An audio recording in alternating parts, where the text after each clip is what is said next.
Você já se perguntou como o perdão pode transformar vidas e nações inteiras? Bem-vindo ao nosso audiobook. Livro Maravilhosa Graça. Autor Philip Yancey. Apenas um pequeno estalo. Mas esta os jaz em túneis de Zabar. Alexander Solzhenitsyn. Capítulo 10. O Arsenal da Graça.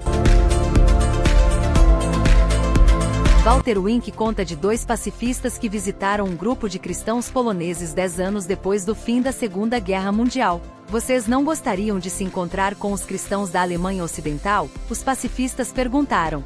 Eles querem pedir perdão pelo que a Alemanha fez à Polônia durante a guerra e iniciar, dessa forma, um novo relacionamento. No início houve silêncio. Então um polonês falou: "O que vocês estão pedindo é impossível. Cada pedra de Varsóvia está encharcada de sangue polonês. Não podemos perdoar." Contudo, antes do grupo partir, recitaram juntos a oração do Pai Nosso. Quando chegaram as palavras "Perdoa-nos os nossos pecados assim como nós perdoamos", todos pararam de orar. A tensão cresceu no recinto. O polonês que havia falado com tanta veemência disse: "Eu tenho de dizer sim a vocês. Não posso mais fazer a oração do Pai Nosso, não posso mais me chamar de cristão se recusar o perdão. Humanamente falando, não posso, mas Deus vai dar-nos a força." 18 meses depois, os cristãos poloneses e alemães ocidentais reuniram-se em Viena, estabelecendo laços de amizade que continuam até o dia de hoje. Um livro recente, The Wages of Guilt, O Salário da Culpa, explora as diferenças de atitude na culpa de guerra da Alemanha e do Japão. Os sobreviventes alemães, como aqueles que pediram perdão aos poloneses, tendem a aceitar a responsabilidade pelos crimes cometidos durante a guerra. Por exemplo, quando o prefeito de Berlim, Willy Brandt, visitou Varsóvia em 1970, caiu de joelhos diante do memorial das vítimas do gueto de Varsóvia. Este gesto não foi planejado, ele escreveu. Oprimido pelas lembranças da história recente da Alemanha, eu simplesmente fiz o que as pessoas fazem quando as palavras não são suficientes. De maneira diferente, o Japão tem relutado em reconhecer qualquer culpa pelo seu papel na guerra. O imperador Hirohito anunciou a derrota do Japão com a clássica atenuante: a situação da guerra enveredou por um caminho não necessariamente vantajoso para o Japão, e as declarações do pós-guerra foram calculadas exatamente da mesma maneira. O governo japonês negou-se a comparecer às comemorações do 50º aniversário de Pearl Harbor porque os Estados Unidos fizeram um convite condicionado a um pedido de perdão. "O mundo inteiro é responsável pela guerra", insistiu o secretário do governo. Até 1995, na realidade, o Japão não usou a palavra desculpas a respeito de seus atos. Hoje, as crianças alemãs aprendem na escola os detalhes a respeito do Holocausto e outros crimes nazistas. Os estudantes no Japão aprendem a respeito das bombas atômicas lançadas sobre eles, mas não sobre o massacre de Nanquim, o tratamento brutal dos prisioneiros de guerra e a vivissecção dos prisioneiros americanos, ou ainda sobre as escravas sexuais, estrangeiras recrutadas para servir aos soldados japoneses. Como resultado, o ressentimento arde em países como a China, Coreia e Filipinas. O contraste não precisa ser levado tão longe porque ambos, Japão e Alemanha, receberam a aceitação das nações do mundo, um sinal do perdão internacional por sua agressão. Mas a Alemanha tem sido bem recebida como parceira integral na nova Europa, lado a lado com suas antigas vítimas, enquanto o Japão ainda está negociando arranjos com seus antigos inimigos cautelosos. Sua demora em pedir perdão atrasou o processo da aceitação plena. Em 1990, o mundo assistiu a um drama de perdão encenado no palco da política mundial. Depois que a Alemanha Oriental escolheu um parlamento em suas primeiras eleições, os representantes resolveram assumir as rédeas do governo. O bloco comunista estava mudando diariamente. A Alemanha Ocidental estava propondo um passo radical de reunificação, e o novo parlamento tinha muitas questões de Estado importantes a considerar. Como seu primeiro ato oficial, entretanto, eles decidiram votar esta declaração extraordinária, esboçada em linguagem teológica e não política. Nós, os primeiros parlamentares livremente eleitos da GDR, para o bem dos cidadãos desta nação, admitimos a responsabilidade pela humilhação, expulsão e assassinato de homens, mulheres e crianças judias. Sentimos tristeza e vergonha, e reconhecemos o fardo da história germânica. Sofrimento imensurável foi infligido aos povos do mundo durante a era do socialismo nacional. Pedimos a todos os judeus do mundo que nos perdoem. Pedimos ao povo de Israel que nos perdoe pela hipocrisia e hostilidade da política oficial da Alemanha Oriental para com Israel e pela perseguição e humilhação dos cidadãos judeus em nosso país também depois de 1945. O parlamento da Alemanha Oriental aprovou a declaração por unanimidade. Os membros ficaram de pé durante uma longa ovação e então fizeram uma pausa de silêncio em memória dos judeus que haviam morrido no Holocausto. O que tal ato do parlamento conseguiu? Certamente não trouxe os judeus assassinados de volta à vida nem desfez os monstruosos atos do nazismo. Não, mas ajudou a afrouxar a força opressora da culpa que esteve estrangulando os alemães orientais por quase meio século. 5 décadas nas quais seu governo negou firmemente qualquer necessidade de perdão. Do seu lado, a Alemanha Ocidental já se arrependeu oficialmente pelas abominações. Além disso, a Alemanha Ocidental pagou 60 bilhões de dólares de reparação aos judeus. O simples fato de que existe um relacionamento entre a Alemanha e Israel é uma demonstração espantosa de perdão entre nações. A graça tem o seu próprio poder, até mesmo na política internacional. Recentemente vimos outros dramas públicos de perdão apresentados em nações antes controladas pelo comunismo. Em 1983, antes da cortina de ferro se levantar e durante o período da lei marcial, o Papa João Paulo II visitou a Polônia, onde realizou uma imensa missa ao ar livre. Multidões organizadas em grupos pelos seus párocos marcharam pela Ponte Poniatowski e dirigiram-se ao estádio. Exatamente antes da ponte, o roteiro passava bem diante do prédio do Comitê Central do Partido Comunista e de hora em hora, os pelotões da marcha cantavam em uníssono, nós perdoamos, ao passarem pelo edifício. Alguns gritavam as palavras com toda sinceridade. Outros gritavam quase com desprezo, como se dissessem, vocês não são nada, nós nem mesmo odiamos vocês. Alguns anos depois, Jerzy Popieluszko, um padre de 35 anos de idade, cujos sermões eletrificaram a Polônia, foi encontrado boiando no rio Vístula com os olhos furados e as unhas arrancadas. Novamente os católicos saíram às ruas marchando com bandeiras que diziam, nós perdoamos. Popieluszko pregara a mesma mensagem domingo após domingo às multidões que enchiam a praça diante de sua igreja, defendam a verdade. Vençam o mal com o bem. Depois de sua morte, eles continuaram lhe obedecendo e no final, foi exatamente este espírito de graça prevalecente que provocou o colapso do regime. Por toda a Europa Oriental a luta do perdão ainda está em andamento. Um pastor na Rússia deveria perdoar os oficiais da KGB que o prenderam e arrasaram a sua igreja? Os romenos deveriam perdoar os médicos e enfermeiras que acorrentaram órfãos doentes às suas camas? Os cidadãos da Alemanha Oriental deveriam perdoar os delatores, inclusive professores de seminário, pastores e cônjuges traidores, que os espionaram. Quando a ativista dos direitos humanos Vera Wollenberger soube que fora o seu marido que a havia denunciado para a polícia secreta, resultando em sua prisão e exílio, correu para o banheiro e vomitou. Eu não gostaria de que ninguém experimentasse o inferno pelo qual passei, ela diz. Pouchlich uma vez definiu o perdão como lembrar o passado para que ele possa ser esquecido, um princípio que se aplica às nações como também aos indivíduos. Embora o perdão nunca seja fácil, e possa demorar por gerações, o que mais poderia quebrar as cadeias que escravizam as pessoas ao seu passado histórico? Nunca me esquecerei de uma cena que testemunhei na União Soviética em outubro de 1991. Contei a história num livro publicado logo após a visita, mas vale a pena recontá-la. Na ocasião, o Império Soviético estava se desmanchando. Mikhail Gorbachev estava pendurado em seu cargo por um fio e Boris Yeltsin consolidava seu poder dia após dia. Eu acompanhei uma delegação de cristãos que se encontrou com líderes russos em resposta ao pedido deles para ajudá-los a restaurar a moralidade no país. Embora Gorbachev e todos os oficiais do governo que visitamos nos recebessem calorosamente, os antigos do nosso grupo nos advertiram que aguardássemos tratamento diferente na noite em que visitamos o quartel-general da KGB. Uma estátua do seu fundador, Felix Dzerzhinsky, podia ter sido derrubada do pedestal pela multidão no lado de fora do edifício, mas sua memória vivia ali dentro. Uma grande fotografia do conhecido líder ainda pendia de uma parede em nossa sala de reuniões. Agentes, com os rostos tão inexpressivos e impassíveis quanto os de seus estereótipos cinematográficos, estavam de pé junto à porta do auditório forrado de painéis de madeira enquanto o general Nikolai Sotolial, o vice-presidente da KGB, apresentava-se à nossa delegação. Nós nos preparamos.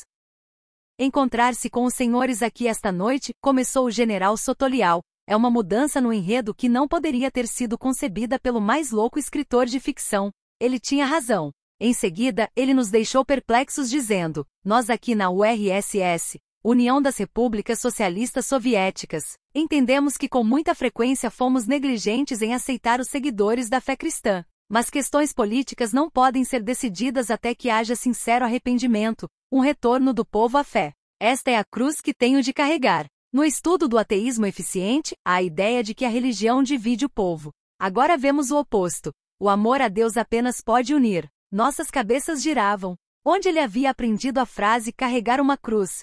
E a outra palavra, arrependimento? O tradutor havia acertado?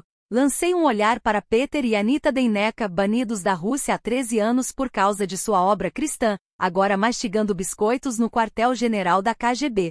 Yoel Nederod, um homem gentil e educado que fazia programas de rádio e televisão para a Igreja Cristã Reformada, queria fazer uma pergunta a Sotolial. General, muitos de nós lemos o relatório de Solzhenitsyn a respeito do Gulag. Alguns de nós até mesmo perdemos membros da família ali. Seu atrevimento colocou alguns dos seus colegas em guarda, e a tensão na sala aumenta sensivelmente. Seus agentes, naturalmente, são responsáveis pela fiscalização das prisões, inclusive aquela localizada no porão deste edifício. Como o senhor responde a esse passado? Sotolial respondeu cautelosamente: eu falei de arrependimento. Este é um passo essencial. Vocês provavelmente conhecem o filme de Abuladze com esse título. Não pode haver perestroika sem arrependimento. Chegou o momento de nos arrependermos do passado. Nós transgredimos os 10 mandamentos, e por isso estamos pagando. Eu havia assistido a Arrependimento de Tengiz Abuladze, e a alusão de Sotolial ao filme foi assombrosa. O filme detalhava falsas denúncias, prisões forçadas, queima de igrejas, os próprios atos que deram à KGB sua reputação de crueldade, especialmente contra a religião. Na era de Stalin, cerca de 42 mil sacerdotes perderam suas vidas, e o número total de sacerdotes declinou de 380 mil para 172.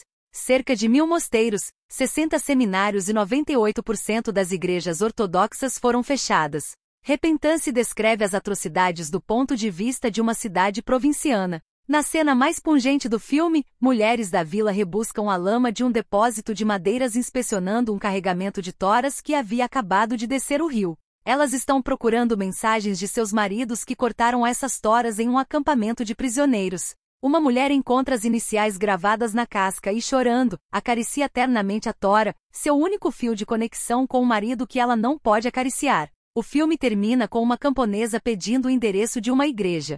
Informada de que está na rua errada, ela responde: para que serve uma rua se não leva a uma igreja? Abruptamente a reunião tomou um rumo mais pessoal quando Alex Leonovich levantou-se para falar. Alex estivera sentado na ponta da mesa traduzindo para Sotolial. Nativo da Bielorrússia, ele havia escapado do reinado do terror de Stalin e emigrara para os Estados Unidos.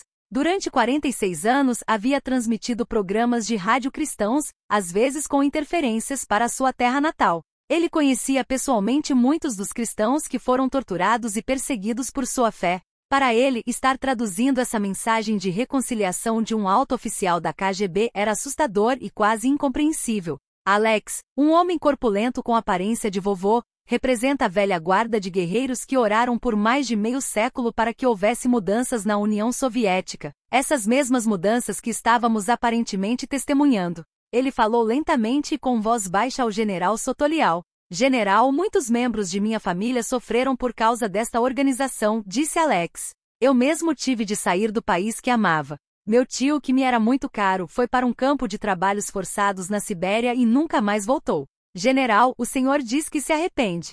Cristo nos ensinou sobre como responder. Em nome de minha família, em nome do meu tio que morreu no Gulag, eu perdoo. E então, Alex Leonovich, um evangelista cristão, estendeu os braços para o general Nikolai Sotolial, vice-presidente da KGB, e lhe deu um abraço de urso russo. Enquanto eles se abraçavam, Sotolial sussurrou alguma coisa para Alex, e só mais tarde ficamos sabendo o que ele disse. Apenas 2 vezes em minha vida eu chorei. Uma vez foi quando minha mãe morreu, a outra é hoje à noite. Eu me sinto como Moisés, disse Alex no ônibus de volta para casa naquela noite. Eu vi a terra prometida. Estou preparado para a glória. O fotógrafo russo que nos acompanhava teve uma visão menos otimista. Tudo não passou de uma encenação, ele disse. Eles usaram máscaras diante de vocês. Não consigo acreditar. Mas ele também vacilava, desculpando-se um pouco depois. Talvez eu esteja errado. Não sei mais em que acreditar. Nas próximas décadas e talvez séculos, a extinta União Soviética vai enfrentar questões de perdão.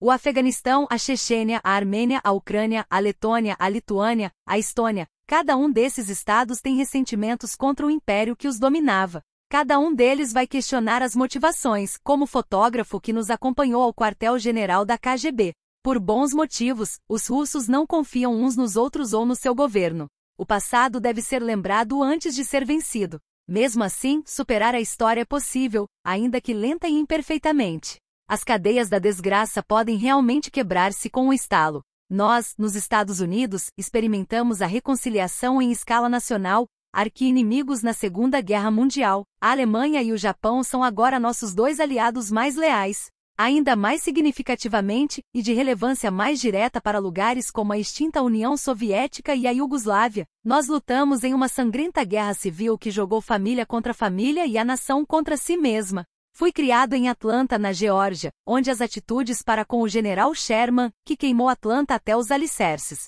dão uma ideia de como os muçulmanos da Bósnia devem ter se sentido a respeito de seus vizinhos sérvios. Foi Sherman, afinal, que introduziu a tática da terra arrasada da guerra moderna, uma política que seria aperfeiçoada nos Balcãs. De alguma forma, nossa nação sobreviveu unida. Os sulistas ainda debatem os méritos da bandeira dos confederados e a canção Dixie, mas não tenho ouvido muita discussão a respeito da secessão ultimamente, ato que dividiria a nação em enclaves étnicos.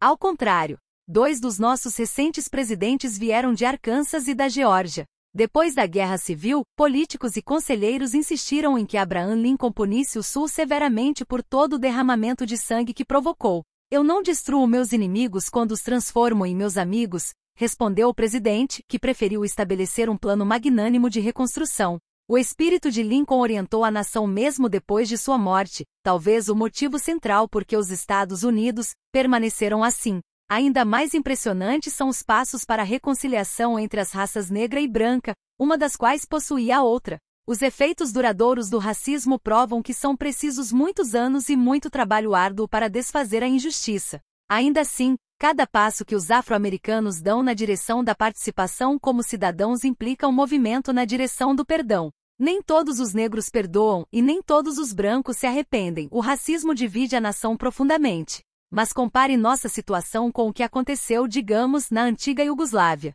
Não tenho visto nenhuma metralhadora bloqueando as estradas para Atlanta ou granadas da artilharia caindo em Birmingham. Fui criado como racista. Embora ainda não tenha 50 anos de idade, lembro-me bem quando o Sul praticava uma forma perfeitamente legal de apartheid. As lojas na cidade de Atlanta tinham 3 banheiros, homens brancos, mulheres brancas e negros. Os postos de gasolina tinham 2 bebedouros, um para os brancos e outro para os negros. Os motéis e restaurantes serviam apenas aos clientes brancos, e quando o ato dos direitos civis tornou essa discriminação ilegal, muitos proprietários fecharam seus estabelecimentos. Lester Maddox, mais tarde eleito governador da Geórgia, foi um dos donos de restaurantes que protestaram. Depois de fechar as suas distribuidoras de frango frito, ele abriu um memorial para a morte da liberdade, apresentando uma cópia do Declaração dos Direitos, repousando em um caixão coberto com manto negro. Para sustentar-se, vendia porretes e cabos de machadinhas em 3 diferentes tamanhos,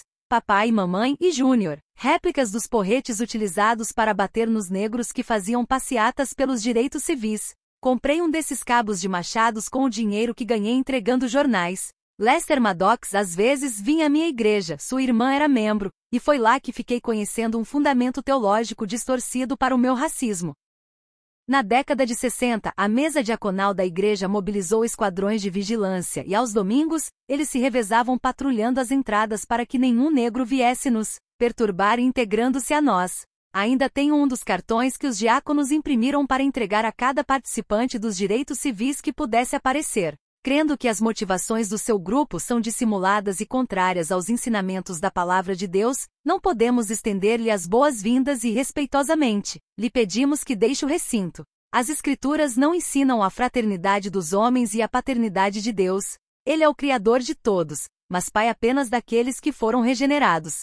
Se qualquer um de vocês está aqui com o sincero desejo de conhecer Jesus Cristo como Salvador e Senhor, estaremos dispostos a falar individualmente a respeito da Palavra de Deus. Declaração unânime do pastor e diáconos, agosto de 1960. Quando o Congresso assinou o Ato dos Direitos Civis, nossa igreja criou uma escola particular como abrigo para os brancos, expressamente proibida para todos os estudantes negros. Alguns poucos membros liberais deixaram a igreja em protesto quando o jardim de infância não aceitou a filha de um professor negro do seminário, mas a maioria de nós aprovou a decisão. Um ano depois, a junta da igreja rejeitou um estudante do Instituto Bíblico Carver como membro. Seu nome era Tony Evans e ele tornou-se um notável pastor e orador da atualidade. Costumávamos chamar Martin Luther King Jr. de Martin Lucifer Negro. Dizíamos que King era um comunista de carteirinha, um agente marxista que apenas se disfarçava em ministro. Só muito tempo depois fui capaz de apreciar a força moral do homem que, talvez mais do que qualquer outra pessoa, evitou uma guerra racial no Sul. Meus colegas brancos na escola e na igreja aplaudiam os confrontos televisionados de King com os delegados sulistas, cães da polícia e cavalaria. Pouco sabíamos que fazendo assim estávamos agindo diretamente a favor da estratégia de King. Ele deliberadamente procurava indivíduos como o delegado Bull Connor e se submetia a cenas de confrontação, aceitando espancamentos, prisões e outras brutalidades porque acreditava que uma nação complacente se reuniria ao redor de sua causa apenas quando visse o mal do racismo manifesto em seu extremismo mais cruel. O cristianismo, ele costumava dizer, sempre tem insistido que a cruz que levamos precede a coroa que usamos. King registrou a sua luta com o perdão em cartas da cadeia da cidade de Birmingham. Fora da cadeia, pastores sulistas estavam denunciando-o como comunista, multidões estavam gritando "enforquem o negro", e policiais estavam sacudindo cacetetes contra os seus partidários desarmados. King conta que precisou jejuar por diversos dias para obter a disciplina espiritual necessária para perdoar seus inimigos. Forçando o mal a aparecer em público, King estava tentando alcançar um reservatório nacional de coragem moral, um conceito que eu e meus amigos não estávamos equipados para compreender. Muitos historiadores apontam um acontecimento como um momento único no qual o movimento obteve finalmente uma massa crítica de apoio para a causa dos direitos civis. Ocorreu em Selma, no Alabama, quando o delegado Jim Clark soltou seus policiais contra os ativistas negros desarmados. Os policiais montados incitaram seus cavalos para correr pela multidão da passeata adentro, manejando seus cacetetes, quebrando cabeças e derrubando corpos ao chão. Enquanto os brancos nas laterais berravam e aplaudiam, os policiais jogavam gás sobre os participantes histéricos da passeata. Muitos americanos tiveram a primeira visão da cena quando a televisão interrompeu o filme dominical Jugement at Nuremberg, Julgamento em Nuremberg, para apresentar o noticiário. O que o público viu transmitido ao vivo de Alabama tinha uma semelhança horrível com aquilo a que estavam assistindo no filme a respeito da Alemanha nazista. 8 dias depois, o presidente Lyndon Johnson submeteu à votação o Ato dos Direitos de 1965 ao Congresso dos Estados Unidos. King havia desenvolvido uma estratégia sofisticada de guerra com graça sem pólvora. Nunca se recusou a encontrar-se com seus adversários. Opunha-se à política, mas não às personalidades. O que é mais importante, ele atacava a violência com a não-violência, e o ódio com o amor. Não vamos procurar satisfazer a nossa sede de liberdade bebendo do cálice da amargura e do ódio, ele exortava seus discípulos. Não podemos permitir que nossos protestos criativos degenerem em violência física. Novamente, temos de atingir as majestosas alturas de enfrentar a força física com a força da alma. Andrew Young, companheiro de King, lembra-se daqueles dias turbulentos como um período quando eles procuravam salvar os corpos dos homens negros e as almas dos homens brancos. Seu verdadeiro alvo, dizia King, não era derrotar o homem branco, mas despertar um sentimento de vergonha dentro do opressor e desafiar seu falso senso de superioridade. O fim é a reconciliação, o fim é a redenção, o fim é a criação da comunidade bem-amada. E foi o que Martin Luther King Jr. finalmente conseguiu, até mesmo em racistas intransigentes como eu. O poder da graça desarmou minha própria maldade teimosa.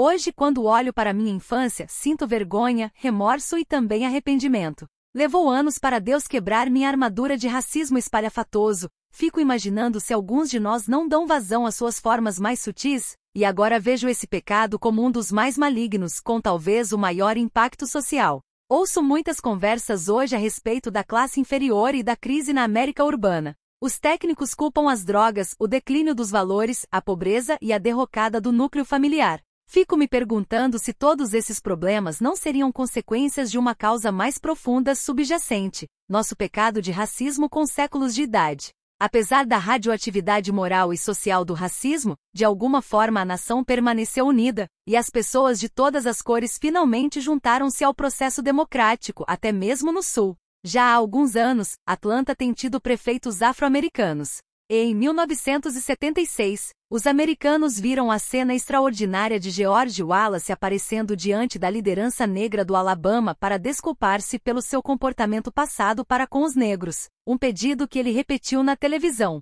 A atitude de Wallace, ele precisava dos votos dos negros em uma disputa apertada para governador, foi mais fácil de entender do que a reação. Os líderes negros aceitaram seu pedido de desculpas e os cidadãos negros o perdoaram, votando nele maciçamente. Quando Wallace foi à Igreja Batista em Montgomery, onde King havia lançado o movimento dos direitos civis, para pedir desculpas, os líderes que lhe vieram oferecer perdão incluíam Coretta Scott King, Jesse Jackson e o irmão de Medgar Evers que fora assassinado. Até a igreja de minha infância aprendeu a arrepender-se. Quando a vizinhança mudou, a frequência à igreja começou a declinar. Quando assisti a um culto há alguns anos, fiquei assustado por encontrar apenas algumas centenas de frequentadores espalhados no grande santuário que, na minha infância, costumava ficar abarrotado com 1.500 pessoas. A igreja parecia amaldiçoada, arruinada. Ela havia experimentado novos pastores e novos programas, mas nada funcionava. Embora os líderes buscassem a participação dos afro-americanos, poucos na vizinhança aceitavam o convite. Finalmente o pastor, um colega meu de infância, deu o passo fora do comum de programar um culto de arrependimento. Antes do culto, ele escreveu a Tony Evans e ao professor do seminário pedindo perdão. Depois, pública e dolorosamente na presença de líderes afro-americanos, ele confessou o pecado do racismo praticado pela igreja no passado. Ele confessou, e recebeu o perdão deles. Embora parecesse que um fardo fora retirado da congregação depois do culto, isso não foi suficiente para salvar a igreja. Alguns anos depois, a congregação branca mudou-se para os subúrbios, e hoje uma congregação afro-americana, as Asas da Fé, enche o edifício e faz balançar suas janelas novamente.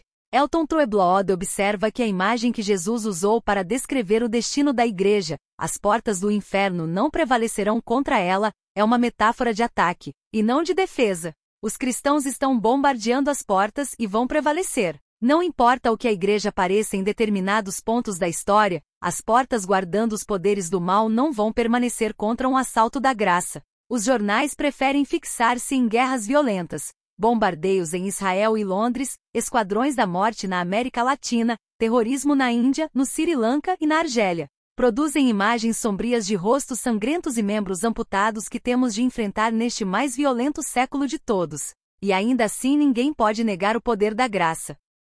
Quem pode esquecer as imagens das Filipinas, quando gente comum ajoelhou-se diante de tanques de 50 toneladas que tiveram de se desviar subitamente como se colidissem com o escudo invisível de oração? As Filipinas são o único país de maioria cristã na Ásia, e foi ali que as armas da graça venceram as armas da tirania. Quando Benigno Aquino desceu do avião em Manila, exatamente antes de ser assassinado, tinha nas mãos um discurso com esta citação de Gandhi: o sacrifício espontâneo dos inocentes é a resposta mais poderosa para a tirania insolente que já foi concebida por Deus ou pelo homem.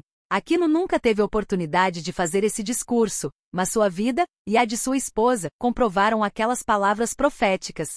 O regime de Marcos sofreu um golpe fatal. A Guerra Fria, diz o ex-senador Sun Nun, não acabou em um inferno nuclear, mas em um reluzir de velas nas igrejas da Europa Oriental. As procissões de velas na Alemanha Oriental não apareceram nos noticiários da noite, mas ajudaram a transformar a face do globo. Primeiro algumas centenas, depois milhares, depois 30 mil, 50 mil e finalmente 500 mil. Quase toda a população da cidade saíram em Leipzig para vigílias à luz de velas. Depois de uma reunião de oração na igreja de S. Nicolau, os pacíficos manifestantes marcharam pelas ruas escuras cantando hinos. A polícia e os soldados com todas as suas armas pareciam impotentes contra essa força. Finalmente, na noite em que semelhante marcha em Berlim Oriental atraiu 1 milhão de manifestantes, o odiento muro de Berlim desmoronou sem que um tiro fosse disparado. Uma imensa bandeira apareceu em uma rua de Leipzig: Wir danken dir, Kirche, agradecemos a você, igreja.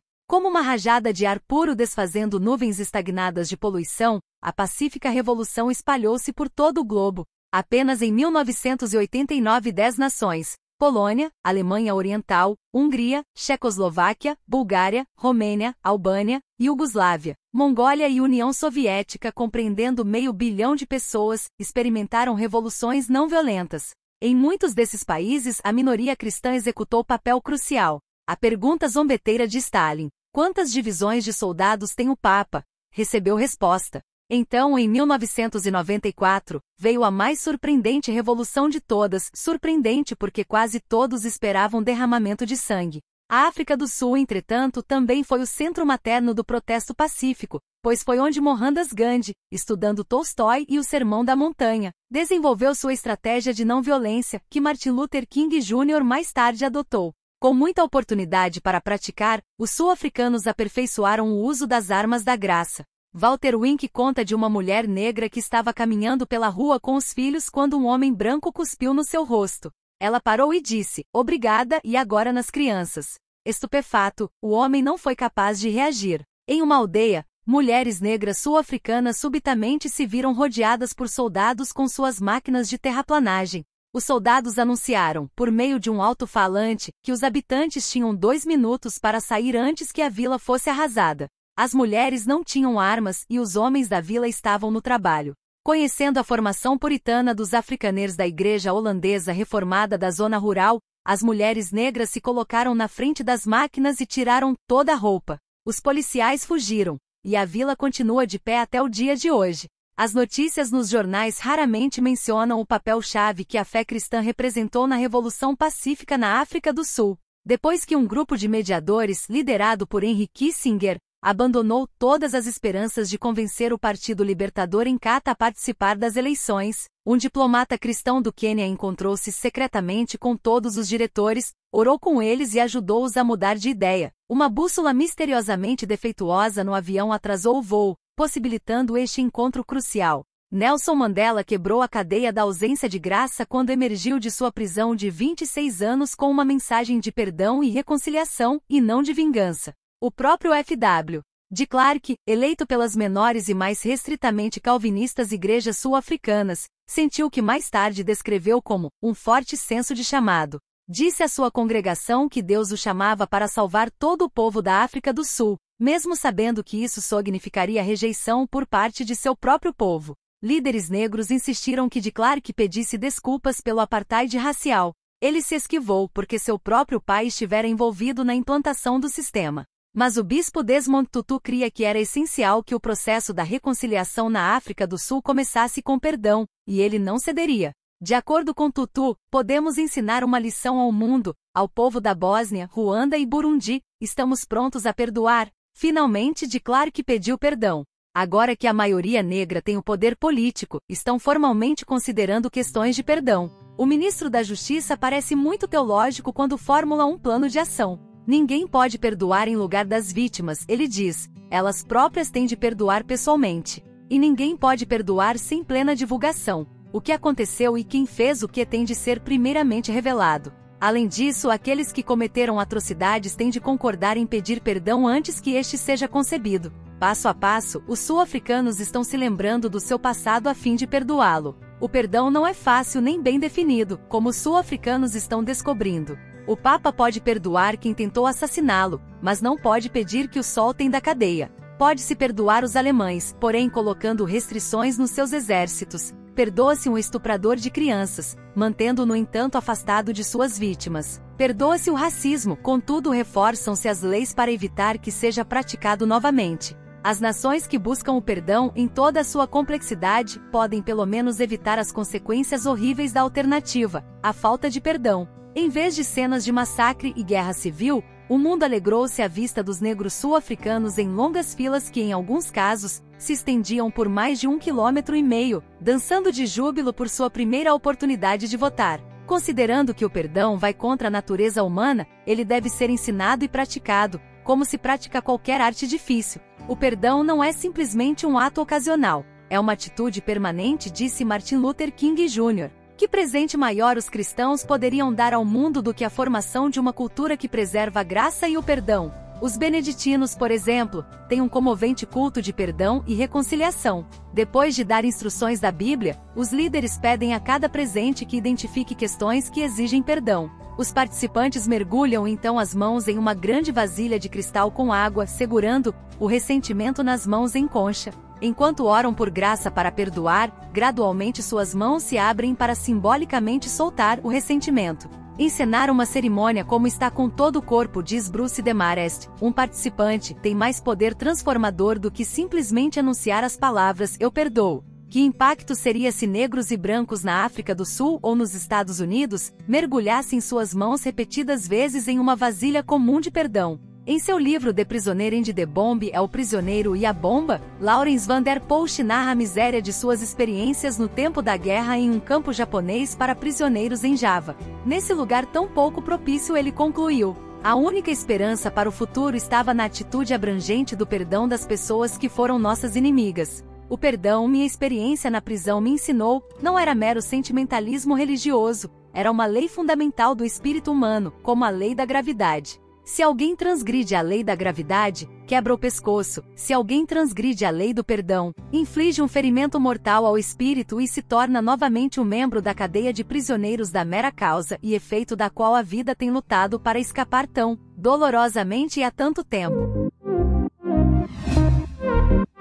O perdão pode parecer um desafio impossível, mas como vimos nesta obra incrível, é uma força que pode mudar o mundo. Se você deseja explorar mais sobre esse tema fascinante, não deixe de adquirir Maravilhosa Graça de Philip Yancey. O link está na descrição abaixo. Obrigado por nos acompanhar nesta jornada.